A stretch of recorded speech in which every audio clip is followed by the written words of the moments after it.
Major D gets an F. Evil must be punished.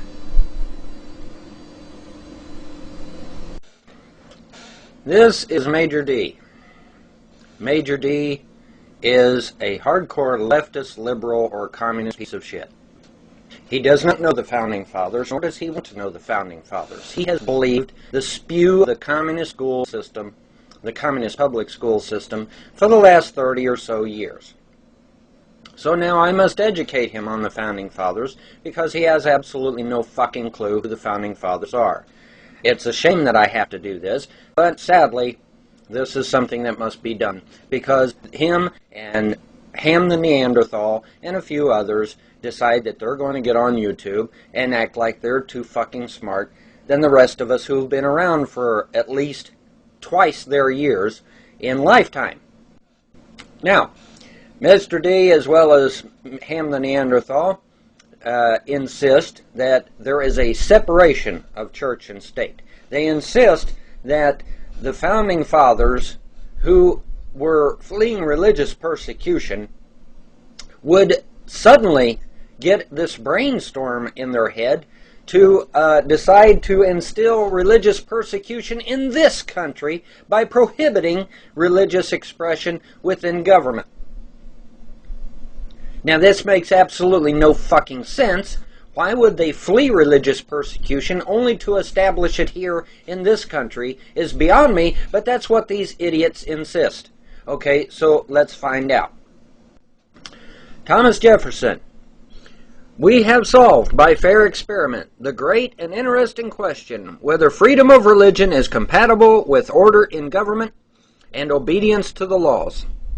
Let me read that again. We have solved by fair experiment the great and interesting question whether freedom of religion is compatible with order in government and obedience to the law. In where? In government. In where? In government. In where? In government. That's right, that's not a misprint. In government. One of our first law books, and I was able to see this when I was a small child touring D.C. I don't know if they had it, probably threw the damn thing in the garbage or burned it in a fire by now. But the first law book that I saw when I was in Washington, D.C., they had it out for display. Under each law, there was a corresponding Bible verse. Separation of church and state? No, I don't think so. In fact, let's see what Mr. Jefferson says. The constitutional freedom of religion is the most inalienable and sacred of all human rights. And another quote. Among the most inestimable of our blessings also is that of liberty to worship our Creator in the way we think most agreeable to His will, a liberty deemed in other countries incompatible with good government, and yet proved by our experience to be its best support. What support? Government support.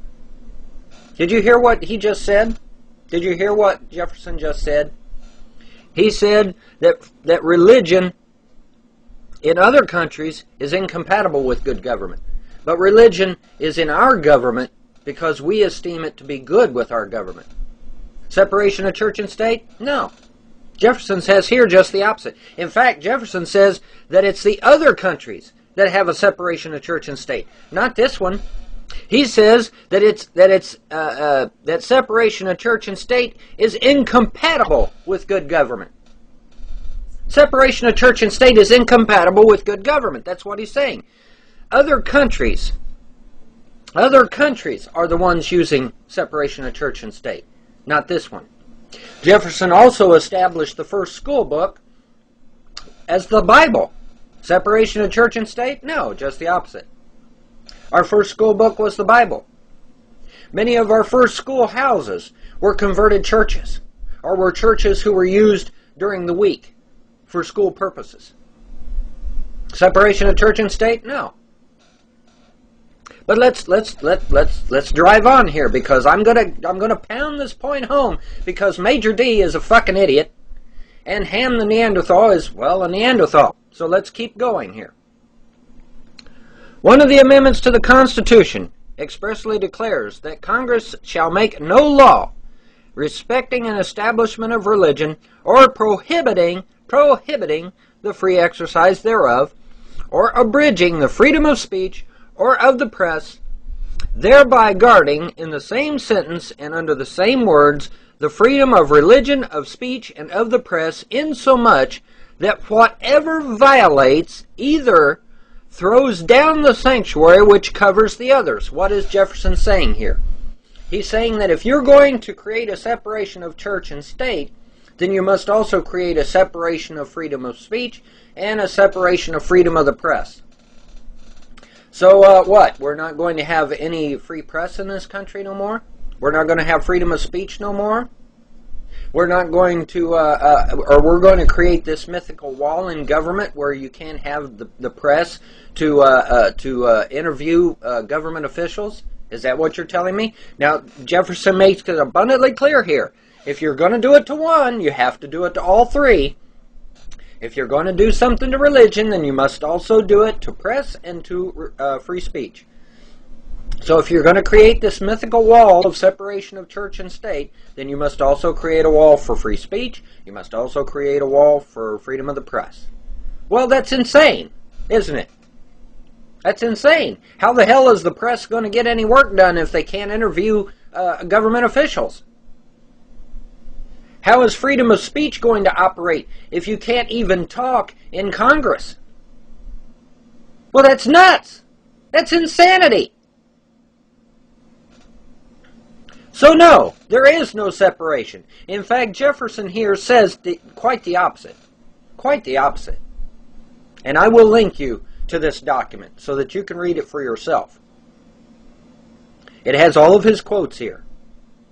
And they're not out of context, so don't start that stupid shit. But you guys are desperate to have a separation of churches. You're desperate to turn this country into a communist nation. And I'll be damned if I let it happen. I'll be damned if I let it happen.